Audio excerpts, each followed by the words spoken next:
Hey everyone, welcome back. I am so incredibly thrilled you're joining us today because we are going to unpack what is honestly one of the most fascinating digital stories of our time.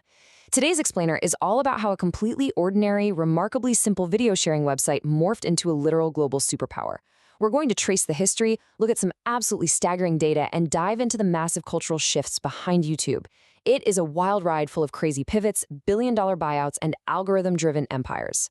All right, let's just jump right in with a question that honestly sounds a bit like the setup to a weird joke. What on earth do Janet Jackson's 2004 Super Bowl halftime show and a completely failed video dating website have in common?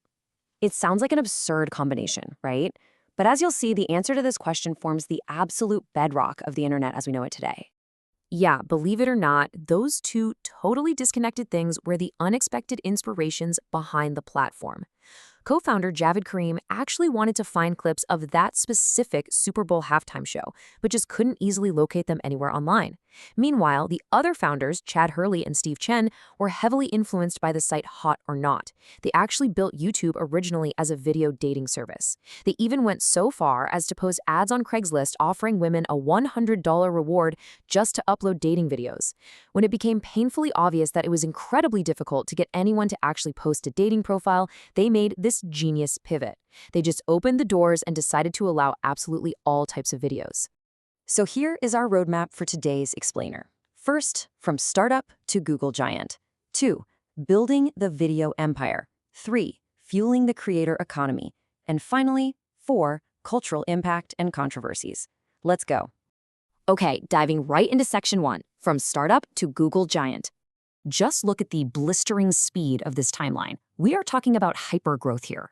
In February 2005, the domain is registered in an office right above a pizzeria in San Mateo. Fast forward to April, and Jad Karim uploads the very first video, a little 19-second clip called Me at the Zoo. The site officially exits beta in December 2005. And then, less than a year later in November 2006, Google swoops in and acquires the entire operation. We are literally talking about going from a crude test video featuring some elephants to a massive corporate buyout in barely a year and a half. To really put this in perspective, think about the technical constraints they were dealing with back then. When they started in 2005, they had to limit uploads to just 100 megabytes. That meant users could only upload about 30 seconds of footage at a time. Yet, despite those incredibly humble, super pixelated beginnings, the very next year, Google saw the underlying potential of the network and bought the company for $1.65 billion in stock. It was this unprecedented financial milestone that completely validated the entire concept of user-generated video. All right, moving on to section 2, building the video empire. So Google takes the reins, right? And they immediately supercharge the platform's infrastructure, which leads us directly to this staggering number, $2.7 billion. That is the number of monthly active users on the platform as of early 2024. Just let that sink in for a second. More than a quarter of the entire human population visits the site every single month just to watch videos. And to feed that massive global audience, the sheer volume of content is almost incomprehensible. 500 hours. That is the amount of video uploaded to the platform every single minute. It's like a never-ending fire hose. By the time I finish explaining this single point, days and days worth of new content will have just been published globally. And let's look at what that massive scale translates to financially. $31.5 billion. That was the platform's advertising revenue generated in just the year 2023 alone. Google managed to transform a site that essentially had zero material revenue back in 2007 into an absolute economic juggernaut. But they didn't just rely on standard video ads. They went all in, systematically expanding to build an entire ecosystem. They wanted to capture every demographic and totally outflank their rivals.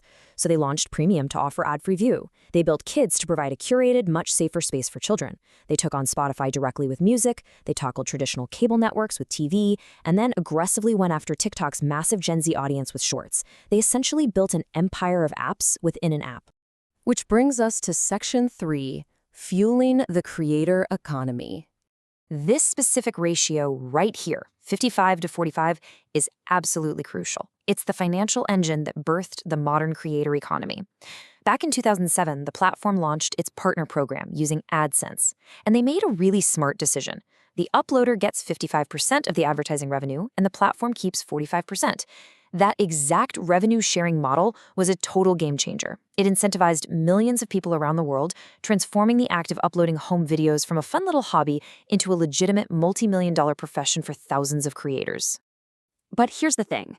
To make that economy actually work, they had to solve a massive legal crisis. Early on, the site was absolutely flooded with unauthorized clips.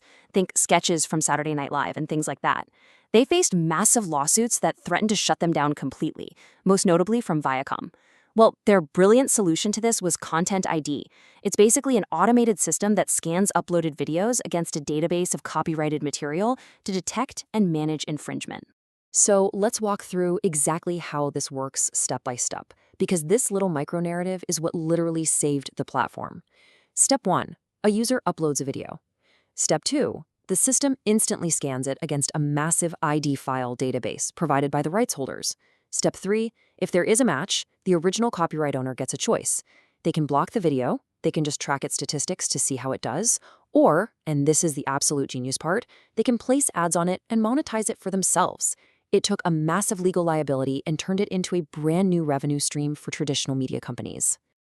Okay, let's head into our final section, cultural impact and controversies. You really can't overstate the societal impact of this platform. I absolutely love this quote from TED curator Chris Anderson. He said, "What Gutenberg did for writing, online video can now do for face-to-face communication." It perfectly highlights the historical significance of the platform. Think about it. We've seen educational channels like Khan Academy grow into basically the largest school in the world, and we've witnessed grassroots political movements use the platform to bypass traditional media and tell their stories directly to a global audience. But listen, when you have that kind of unprecedented global weight, you're going to face some intense, often relentless scrutiny. Let's break down some of the most critical challenges they're facing right now. Take child privacy, for example.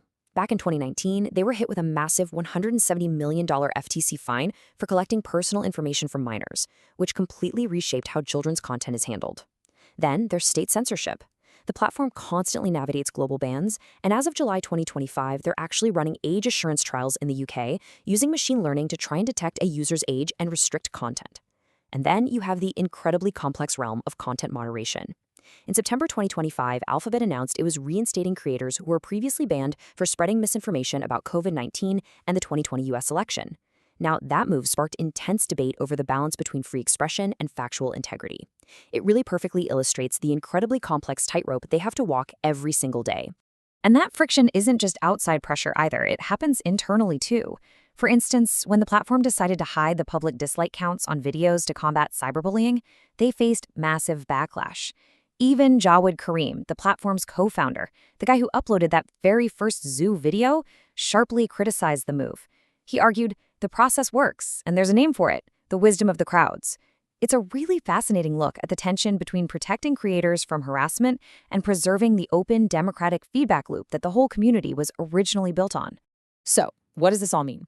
We have watched a failed dating site turn into an automated billion-dollar cultural juggernaut.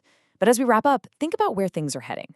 Right now, they are rolling out automated AI language dubbing. They're navigating even deeper global censorship battles, and they're integrating free-to-play games directly into the site. With algorithms constantly shifting and AI fundamentally changing how video is both created and consumed, what is the next era of this video empire actually going to look like?